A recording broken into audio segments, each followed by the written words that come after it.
Hey everyone, it's Colleen, the Preparedness Pro. I've got another great show for you today. I can't wait to tell you about it.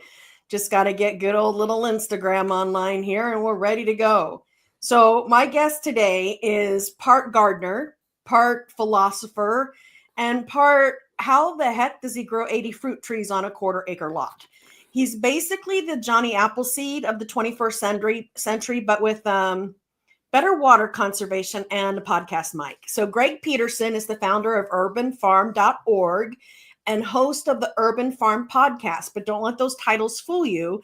This guy isn't just teaching people how to grow tomatoes, he's leading a full blown food revolution, one backyard at a time. Back in the 1970s, while the rest of us were figuring out how to make Kool-Aid without adult supervision, Greg was building fish ponds and feeding his family on purpose. He spent the last few decades growing old growth food forests. We're going to talk about that, harvesting rain like it's gold and turning gray water into liquid life for his plants. We're going to dig into permaculture, the broken food system, and what the heck a local seed economy really means. Spoiler alert, it's not just a farmer's market with extra steps. Plus, he'll show us how we can all transform our yard, patios, or even window boxes into something that's not just pretty, but powerful. So if you've ever wondered whether it's really possible to change the world from your backyard, Greg's here to say yes, and here's how. Greg, thank you so much for joining us. Oh my gosh, that was a wonderful introduction. That's the best of the ever best. Oh, well, thank you so much. I try. Well, I read that you were building backyard fish ponds while most kids your age were trying to master Pac-Man. Was there a moment back then, knee deep in algae or maybe elbow deep in compost, when it hit you that the food system wasn't just flawed, it was flat out fragile? So as you asked that, I'm getting chills because I don't know where that came from. Really? It was 1975. I wrote a paper for my 8th grade biology class on how we were overfishing the oceans. Now, about 20 years ago, somebody said to me, I was doing a lecture and somebody raised their hand and they said, "So did you watch Jacques Cousteau when you were a kid?" Yeah. So that's the closest thing I can come to where it came from. And it's just what I'm supposed to be doing. Wow. And interesting. In the middle part of my life, so I was self-employed. I've been self-employed since I was 15 years old. And in the middle part of my life, I tried to get away from fish farming and gardening and that kind of stuff. I was in technology for 20 years, from 85 to 2005. But I kept getting pulled back into growing food. And it was always, during that time, it was always a hobby. And then after that, it became a profession again. So, well, you say hobby. I mean, most teens can't keep a cactus alive. Where did your passion come from? I guess if you believe in past lives, I have to say that it came from there, with a question mark just behind it. Innate in you is what you're saying. It was just there. Exactly. It's a gift, because I've been very clear since I was a young kid what I'm supposed to be doing. In fact, in 1991, I created a vision for myself. That was 34 years ago, by the way, that I'm the person on the planet responsible for transforming our global food system. And so most days it's a gift. Some days it's a curse because I can't walk away from it. Sometimes it probably feels like a bit of a burden too. That's a tall order. It can. And I stand in that vision as something to get me up in the morning, It's like, this is what I'm here to do. Yeah. Well, what's the most unexpected thing that people learn when they start trying to grow their own food, do you think? That it's actually easy. So many people come to me and say, "Well, I have a brown thumb or a black thumb." And it's just because they haven't paid attention. When you plant a basil plant, you have to pay a little bit of attention to it. And when you plant a fruit tree or 80 fruit trees on 1/3 of an acre, you just have to pay some attention to them. And the nice thing about fruit trees is you can give them an hour a month.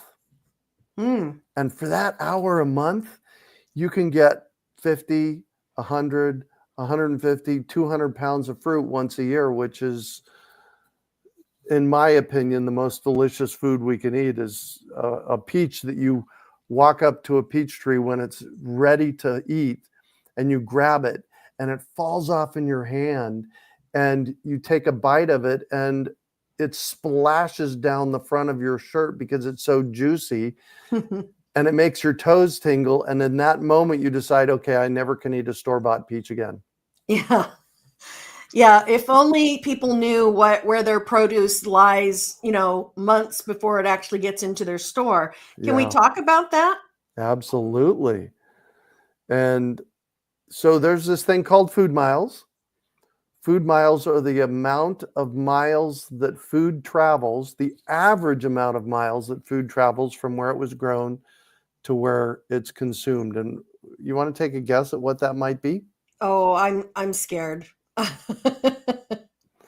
Well, it's in the neighborhood of 12 to 1,500 miles. Oh my gosh. Well, think about it. When you buy a banana, Yeah. a banana in the United States comes from South America.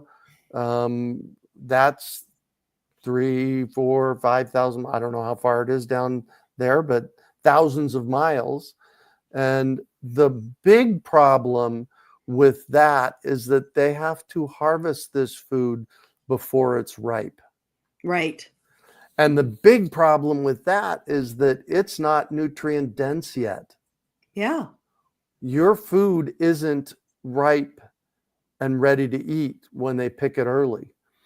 And then the big problem with that is that the moment they pick it, it starts degrading nutritionally. So you already have a piece of fruit, a deficiency, exactly.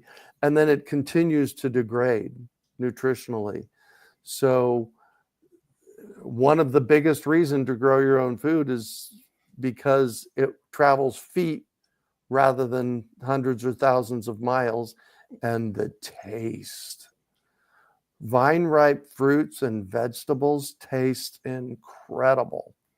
And then there's the whole, and we're not going to go down this rabbit hole, there's the whole ultra processed food thing. Right. That is just a catastrophe waiting to happen, or it already happened and we just don't know it. So you talk about creating an old growth food forest on a quarter-acre in Phoenix, I believe. Yep, I was in Phoenix. Can you walk us through what that looks like and why that's such a big deal? Absolutely. So an old growth food forest is thought processed over decades. It doesn't have to be. I've now been in Asheville. We moved to Asheville 3 years ago, and I've already got things that are coming back over and over again. So old growth food, actually, let's step back. A food forest is purposely created landscape that's edible. And it's never made sense to me, surprise, surprise, that why somebody would plant something you can't eat or doesn't support food. So pollinators are a good example of something that may not be edible. And so from that perspective of why plant something you can't eat, if you're only planting things you can eat and pollinators, what you end up with eventually is a landscape that's edible. And in my case, in Phoenix, I lived on the property for 32 years. And I had been practicing permaculture principles on that property for 30 of those 32 years. Wow. And planting fruits and vegetables and seeds that recreate themselves year over year over year. And one of the keys, well, let's talk two of the keys. One of the keys is planting fruit trees. I love planting fruit trees because you plant them once and for an hour a month on them, you get food for decades. In fact, I had 2 fruit trees in the backyard at the urban farm in Phoenix. They were citrus trees that were over 100 years old. Wow, my goodness. And they were still making fruit. My So goodness. that's piece number one. Piece number two Fruit is, trees aren't lazy, are they? oh, they are not lazy. So what else were you going to say? I'm sorry. Point number two? That's okay. And thing number two is I always plant open pollinated seeds. So there's generally three kinds, and this is a gross generalization. There's generally three kinds of seeds. There are genetically modified, which we've all heard of. Right. And for the most part in gardens, we don't really have to worry about genetically modified seeds or plants because we're not the market that the companies that do that technology wants to sell to. So we really don't have to worry about that. And then there's hybrid seeds. Hybrid seeds are when they take watermelon A and watermelon B and they cross-pollinate them and they get watermelon C, which is, oh, by the way, very sweet and seedless. Now, nature has been cross-pollinating seeds for millions of years, so hybrids aren't necessarily a bad thing.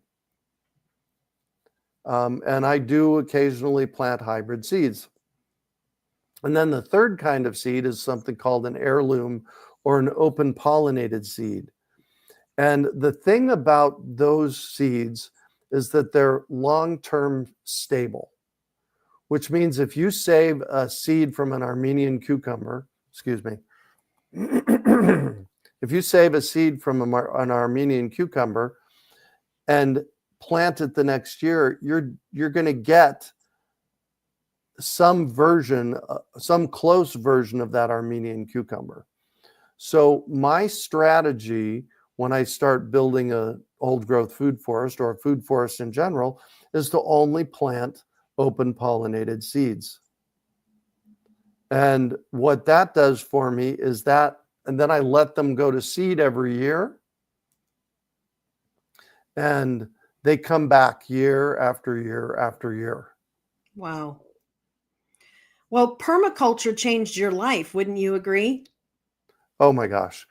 It did, but long before I ever knew what permaculture was. Okay, so for the uninitiated, what's a down-to-earth explanation of permaculture that won't make our eyes glaze over? Super, super simple. The art and science of working with nature. In fact, if you type that phrase in to the internet, my name comes up all over the place. It's really looking at nature and natural systems and then working in the flow of them, plugging into them so that you're working in conjunction with or in the flow of nature. And the big premise of permaculture is observation. You have to stand back and watch what's happening in your space. Go into that a little deeper. Well, nature knows how to do things. Nature knows how to manage. Nature knows how to build, how to grow. So if we're in our neighborhood, and I'm not just talking about our properties, I'm talking in, within 3 to 5 miles of your house, that is a very similar microclimate to your house. Now, in your property, there's going to be more microclimates that are a little bit different than that. But paying attention to what's working in and around your house and in and around your neighborhood, and then replicating that breeds success. Okay. If you see nature, so one of the things about growing food that I love is what are called volunteers. Volunteers are plants that plant themselves out year over year. And those are the ones that do the best. So if you're letting things go to seed, hence planting open pollinated seeds, if you're letting things go to seed, those seeds can be spread in your landscape. The ones that are going to do the best are the ones that pop up on their own. Those are the ones that we call volunteers. I have a bucket of basil here at my new place in Asheville, North Carolina. It's a 15-gallon tree tub. You've all seen them. That's what trees come in. And when I arrived here 3 years ago, I planted some basil plants in that pot. And that first summer, 3 summers ago, the basil came up. I harvested basil. We used it. It went to seed. I grabbed those seeds. I dropped those seeds back in the bucket. And the following spring, those seeds came up as basil plants. And I grew enough in that 15-gallon tree tub. I grew enough basil this past season to make 10 half pints of pesto, plus all the fresh uses that we had of the basil. And then last fall, when that basil was going to seed, I was stripping those seeds off, dropping them back in the pot. And guess what? About 2 weeks ago, here it is, May 8th, 2 weeks ago, little basil plants started popping up, the same pot. And that pot, I didn't bring it in. I left it out in the weather. And the nice thing about those seeds is the more they do that, the more years I let them go to seed and let them come up and harvest the basil and put the seeds back. They become more acclimatized to my backyard. They become more used to my backyard and they do better. Wow. Well, let's talk food resilience. Speaking of basil being very resilient, what's the first domino that falls when people don't understand where their food comes from? Well, I think the first thing that happens is Hurricane Helene or COVID. So it's when something fractures in our culture and people realize, oh my gosh, I'm not prepared. Mm-hmm. By the way, I thought we were prepared going into Helene. We got hit pretty hard by Helene in the fall of 2024. And we learned a lot.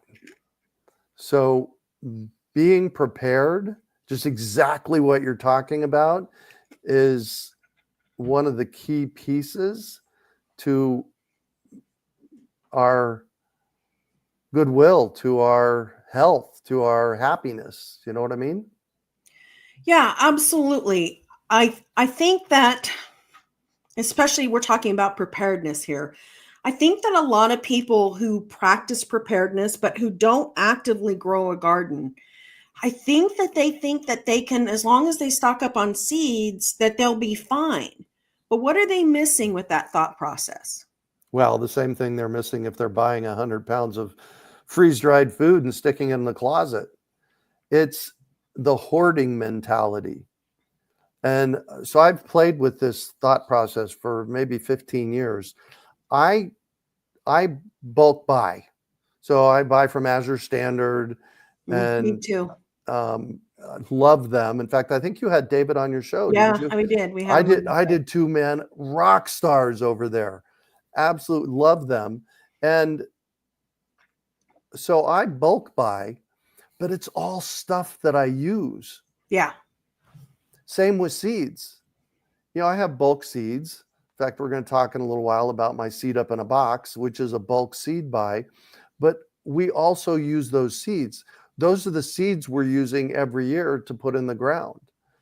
And so I think one of the big challenges in prepping with seeds is don't just hoard seeds. Yeah, we need to hoard the mentality and the knowledge that goes with those seeds. Yeah, and use it. That's what we should be hoarding, is knowledge. Yeah. In my opinion. Yeah. Yeah, there you go. Okay, so what's the biggest myth you would say about urban farming that drives you absolutely bonkers? Oh my gosh. There's this bug, rat, mushroom, weed in my yard. How do I kill it? Absolutely drives me nuts. Most bugs are beneficial bugs. We want them there. Not tarantulas. We don't want them there. Not tarantulas. That's true. That's true. And tarantulas are big enough we can move. Yeah. But the thing that bugs me is that the first place people go is, how do we kill it? Mm-hmm. They don't go to, well, hold on, what is this? And is it a beneficial, and how's it helping? Okay, so you're not just growing food, you are actually growing economies. What does a local seed economy actually look like, and why does it matter so much right now? Yeah.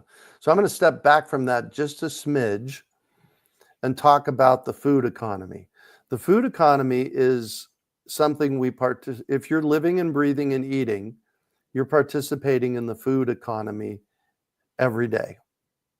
And about 15 years ago, a buddy of mine and I put together a model called our local food economy model. And this local food economy model, it distinguishes 7 different areas that need to be strong in order for us to be able to be resilient and grow our own local food. And when I say that, I mean grow enough local food that we're actually feeding our population, because it's likely in our lifetimes we're going to have to grow food locally in order to thrive. So, agreed. Yeah. So it's in this thing, it's like educate farmers, create farmers. These are the different areas. Create value-added products, culture, and education, and seeds. And what I realized about 15 years ago, I did a week-long in-person course called Seed School with Bill McDormand and Bill Starr. And what I realized was that in the case of a COVID, the only place locally to get seeds are a few big box stores and a few local nurseries. Mm-hmm. And that's a problem. Yeah. If you can't get seeds. So part of my local food economy model is a local seed economy. And that's moved forward with seed libraries, with seed exchanges, with educating people how to grow plants and harvest seeds, and building the systems in a local space in order to have those seeds available. And so talk about what a seed library is for folks who aren't aware. They're so cool. Rebecca Newbern, you should have her on your show, by the way. She started the Seed Library Network a while back. And a seed library, y'all remember, well, us olders remember that we used to go into a library and there were card catalogs in libraries. Yeah. And you'd pull out a drawer and pull a card out of that has the book you were looking for, and you'd go run and find the book. Well, it's all digitized now. And they had all of these card catalogs that they didn't know what to do with. So somebody dreamed up, what if we filled them full of seeds? So seed packets are about the same size as an library card. Card that goes in there, right? Yeah. So what a seed library is a collection of seeds, often housed at a library, that you can go check out a packet of seeds and take it home with the agreement that you're going to grow those seeds. And here's the best part. You're going to learn how to save those seeds and bring them back to the library. So yeah, that's cool. It's a true lending library for garden seeds. That's cool. That's cool. Okay, so let's talk the next thing that's, on my mind, so to speak. It's all over the place with you.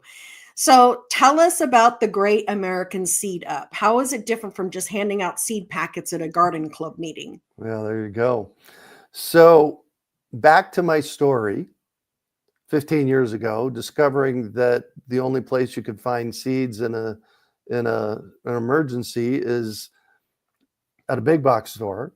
And so I decided in 2011, 2012 that I was going to start a seed bank in Phoenix. So I went out and bought a great big freezer, because you can actually store seeds long term in a freezer. And I bought 800 pounds of like 80 different varieties, not 800 each, but 800 total, of about 80 different varieties of open pollinated seeds. And I stuck them in the freezer, and I went back to my teacher, Bill McDormand, and said, okay, I got a seed bank. And he looked at me and he said, Greg, it doesn't solve the problem. And it was like, well, hold on. I have a seed bank. We got it covered. He said, Greg, there's 4.7 million people in Phoenix, Arizona. If there's a problem in Phoenix, this doesn't solve it. So he and I brainstormed, and we created this event called the Great American Seed Up. And it's a once a year event. We do it in the fall every year. And we have over 100 different varieties of open pollinated seeds, and we put them in popcorn buckets. So at the Armenian cucumber station, there's a popcorn bucket of Armenian cucumber seeds. There's a scoop, a plastic Ziploc bag, and a business card that says everything on it that you need to know about the seed. And we give people a tally sheet, and they come into the room and basically scoop to their heart's content. Now, one of the things that we do is the scoops are 5 to 10 times larger in volume than what you get in a normal packet of seeds. Mm-hmm. So our basil seed is 4 grams. And I recently purchased a packet of basil, and there was a half a gram of seeds in there. And our price on that, I believe, is $1.25. Wow. So you're getting 8 times as many seeds for half the price, because I think I paid $2.89 for that packet of seeds. And the reason we can do this is because 90% of the cost of a packet of seeds is in the packaging and marketing of it. So basically what we're doing is we're giving people the opportunity to come in and package their own seeds, and at a super discounted rate. Wow, that's amazing. 10 years. We're 10 years. I want to be there. Right? Oh, it's amazing. When we get 300 people in this 10,000 square foot room, and they're all scooping seeds. Oh, yeah. And attending classes, because we always have education that comes with it. That's got to give you goosebumps, Greg. Yeah. It is awesome. So we're going along.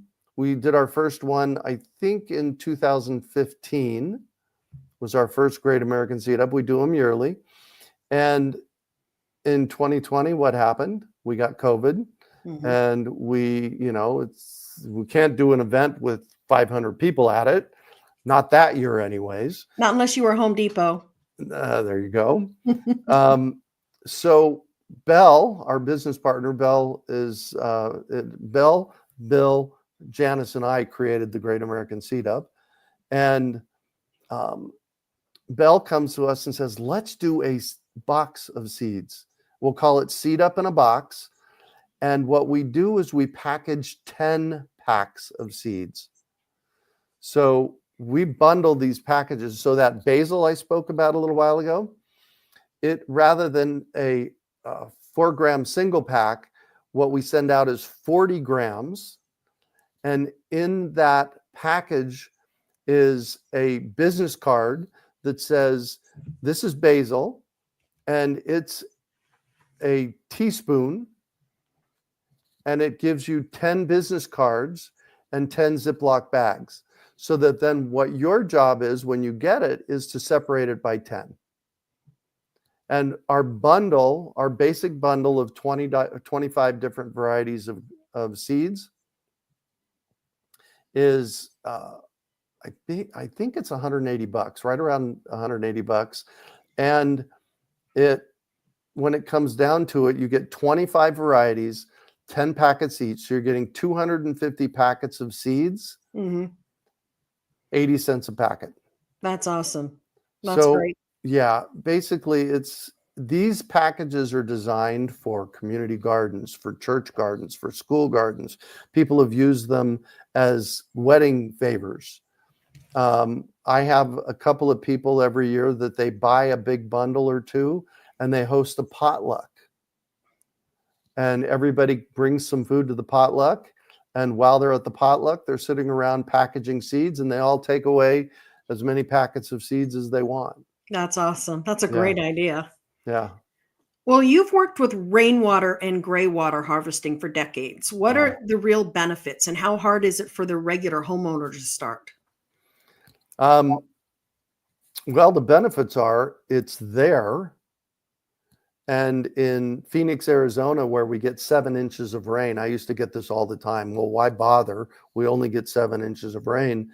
And my first response is absolutely bother, because we only get 7 inches of rain. Often what happens in Phoenix, Arizona is that water gets pushed off into the street and away, wherever away is, and it can't be utilized. Right. So first and foremost, in places that are dry, utilizing that resource, that water resource, is super duper important. Now, 3 years ago, I moved to a place that gets 40 inches a year. So the other side of the coin is we have a water problem here sometimes. And so managing the rainwater so that it doesn't flood our spaces is really important. So on both sides of the coin, there's benefits of harvesting. Now, I am a huge proponent of not putting water in tanks. Tanks are very expensive. The first 2 or 3 or 4 iterations of your rainwater harvesting system should be direct the rainwater where you want it in your landscape and then plant around that. So set up basins around your landscape, put that water in the basins and plant your fruit trees around those basins. So that when it rains, the water goes into those basins, percolates in, waters your fruit trees.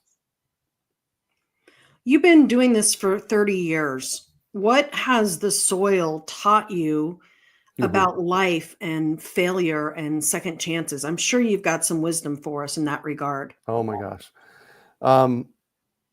There's 5 components. So you said soil. Yeah. Most people have dirt. Dirt is highly compact clay or sand, or it's not soil. There's 5 components of healthy soil. They are dirt, airspace, water, organic matter, and everything that's alive in the soil. And without a nice balanced soil, good luck growing anything. A friend of mine in Phoenix about 2 decades ago moved into her house, dug up some dirt out of her backyard, put it in a pot and planted some things, and everything was dead within 3 days. Because she learned lessons from that, because she didn't have the soil built correctly. I've often said when I do a garden bed, if I'm doing a raised garden bed, I will spend $30 on the garden bed and $300 to put the soil in it, because you get what you pay for. And building that healthy soil, a nice mixture of dirt, airspace, water, organic matter, and everything that's alive in the soil, once you get that balance, the food that grows out of there is more nutrient dense, it's better for you, and it's tastier. And the key component, the key fix here is adding organic matter. So what have you learned that you can trace that over into your life? How is what you've learned about the soil transformed into your life? Soil biology. That soil, if you have dead soil, even if it's nice, there's a nice component of dirt, airspace, water, and organic matter. If there's not life in that soil, your plants suffer and they don't do as well. So nurturing that life, going no-till is really important. Adding only organic fertilizers is really important, because organic fertilizers don't burn the life in the soil. And not using chlorinated water on your gardens. What's the chlorine in the water for? It's to kill bad bugs in the water.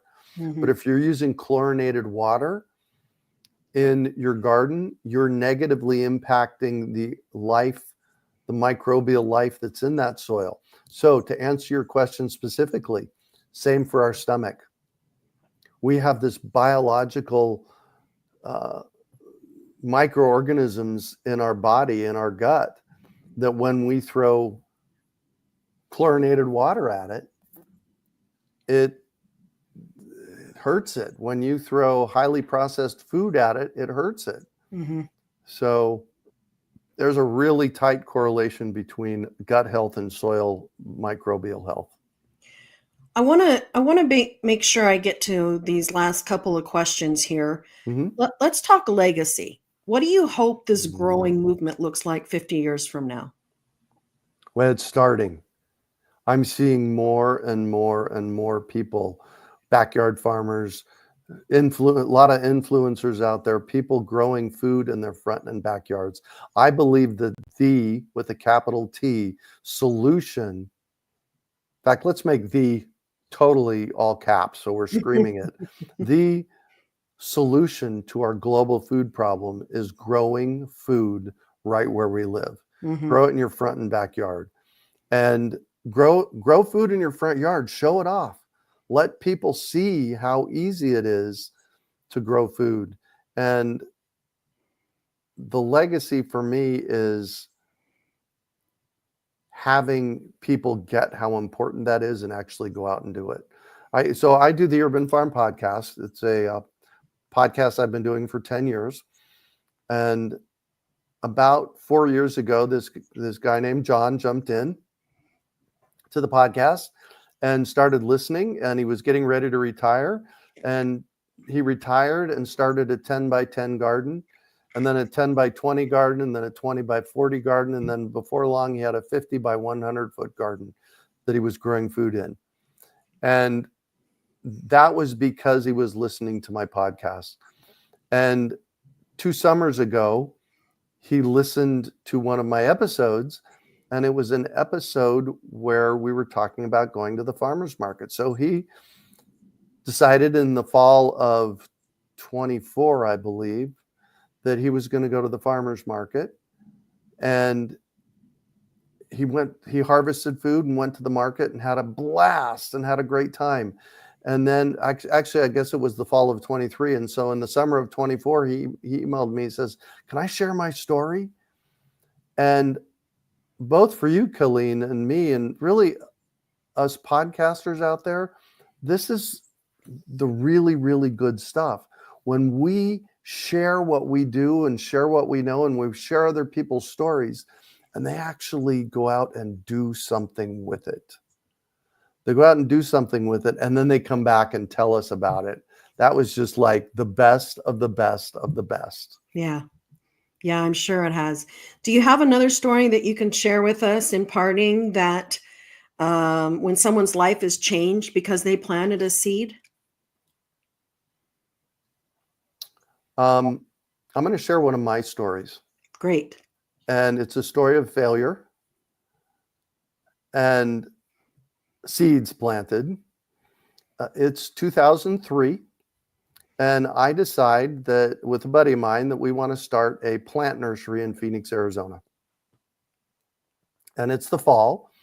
And so we get all geared up, and before long, we have decided we are going to grow 80,000 plant starts for the spring of 2004. And we had the infrastructure set up, and things were growing, and so on and so on. And everything was looking great in January of 2004. The plants were a little small to sell though. And in February and March of 2004, it rained every weekend. And that significantly negatively impacted our sales. And we get to the end of March of 2004, and I have 30, 40,000 plants left over that are outgrowing their pots and deciding that it's time to give up the goat. So we actually did a fire sale where I gave it all away. Wow. I just did an outreach to my email list. I said, here, come and get this. We're at the end of the season, come and, so on and so on. And we cleared out most everything. We did ask for donations at that point and ended up getting about $2,200 worth of donations from the stuff that we gave away. And the lesson for me was, number one, I'm a lifelong entrepreneur. I should have known this. We should have started with 8,000 plants, not 80,000 plants. So that was a hard pill to take. And the next piece, and this is really the gift in it for me, was that, oh yeah, that's not really the business I wanted to be in. Mm-hmm. And so it was, in many ways, it was a massive business failure on my part. And I've had over 30 businesses in my life, and it's the second biggest massive business failure I've ever done. But I learned a lot from it and came out of it a better person. And so really the story here is failures happen. You can fail. You can make a mistake. It's what you take from it and learn from it that really matters. Oh, absolutely. Absolutely. I concur. Well, share with people how they find you, Greg. Well, the Urban Farm Podcast on all the platforms out there. The Seed Up in a Box, you can find out about it with an explainer video at seedupinabox.com. And my main website is urbanfarm.org. Wonderful. Well, thank you so much for sharing your valuable time with us today and giving people a little hope of what they can accomplish, whether it's a balcony or a quarter acre or a tenth of an acre, 10 by 10. There's so much that you can accomplish in that. I got to ask you one last question. All right. What's your favorite kind of fruit tree and why? Oh, depends on the time of year. I have 3 favorite days of the year. First day of peaches, first day of watermelons. It's a fruit, but not off of a tree. And first day of navel oranges. Peaches, a freshly picked peach, there is nothing better than when as I explained earlier, when it drips down your mouth, and it's just incredible. Watermelons, well, they're a nice summertime refresher, and navel oranges. And one of the things that I love about navel oranges is that they stay on the tree for months. Peaches, we have a 2-week window. Navel oranges, we have a 4-month window. So nice.